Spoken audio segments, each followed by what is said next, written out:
What types of promotions should you be putting together in order to be attracting new families to your childcare business? Welcome back to another episode of the Grow Your Daycare podcast.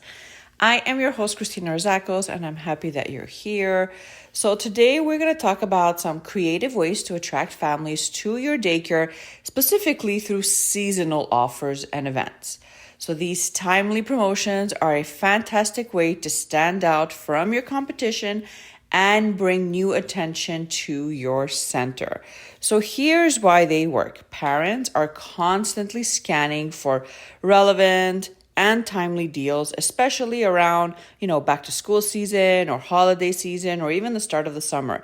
So it's when their minds are already thinking about childcare changes and their family's new routines, right? So you can get creative with this and you can start thinking about what types of promotions can you put together to kind of entice them to book a visit with your program, with yourself, or even just enroll. Okay, so maybe you can try a new year enrollment discount, right, in January, or a spring preview week right before spring break, where parents can tour and meet the staff.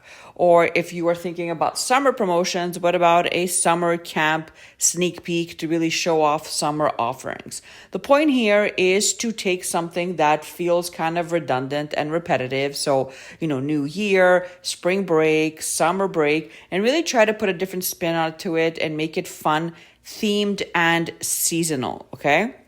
Once you've got your idea, so whatever it is that you decided to go with in terms of your promotion or the title of your promotion, if you will, then you need to really get cracking on shouting it from the rooftops and sharing about it everywhere you possibly can. So you can use social media to share about it. You can record a video on your business page and on your personal profile. You can have a live Q&A where you can just kind of answer questions, send it via email to your email subscribers if you have, post flyers if you are willing to invest in that, right? Creating a nice flyer and then just hiring someone to kind of post it around your community. All great ways to kind of get the word out, but keep at it. So don't just post it one time and if nobody comments or engages, then you're just ready to quit, right? You keep at it and you really, again, shout it from the rooftop. So this is your brand new promotion and this is what it includes, okay? Here's a quick tip to really get people moving and not kind of just waiting around. Set a clear end date, okay? So that urgency really does help parents take action quickly. Example, if you decided to go with a back to school promotion, right? You found your title, you know what you're going to offer, you're creating content around it, set a limit. So for example, if you are running, promotion where you're giving away school supplies and a free backpack to anybody that enrolls, make sure you put an end date. So enroll your child in ABC preschool before, August 15th, 2025 and receive, and then you just mention your promotion there. Now it's really important and it will help parents kind of get off the fence and take action, right? So really, really important. So what types of events resonate most with you? So I want you to think about family-friendly events, interactive experiences like a fall festival or a Valentine's open house or even a summer popsicle social, right? That's a fun one. Think about what types of things you can put together that really resonate with you, but more importantly, with your ideal clients and your community and where you're at in your business, right? And what specific season is up ahead, right? For right now, I'm recording this episode. We're headed into our summer season, right? So you can think about fall time and really just think about things that you could put together in terms of promotions that are really going to resonate with your community in the fall or back to school, right?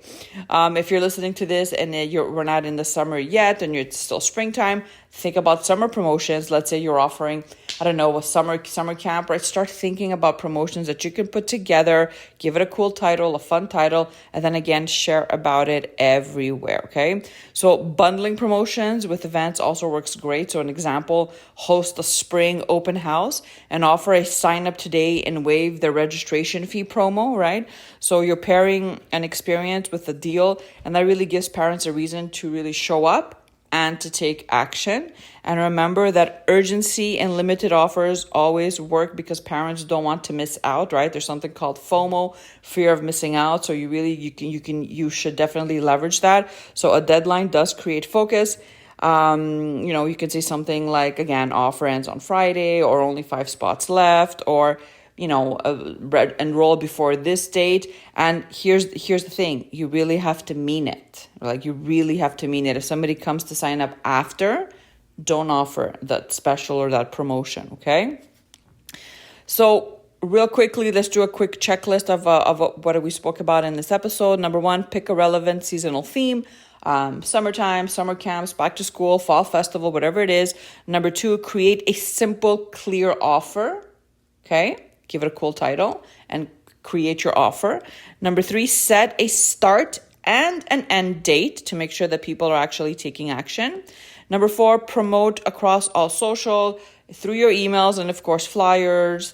And number 5, make your call to action easy to follow. So example, book a tour today, sign up today, call us below to book a private tour with our director, right? Give people a clear call to action that is easy for them to follow, right? And I really want to know, message me. I'll put all my links in the show notes if you actually took action and decided to put this type of promotion together for your business. I'd love to know what you called it, what the offer is, and how you plan on promoting it. And if you email me, I will give you some tips as well. So if you are listening and you need help with your social media marketing, you're running a small in-home or center and you need help kind of outsourcing your marketing, I will put the links in the show notes with a few ways we can work together.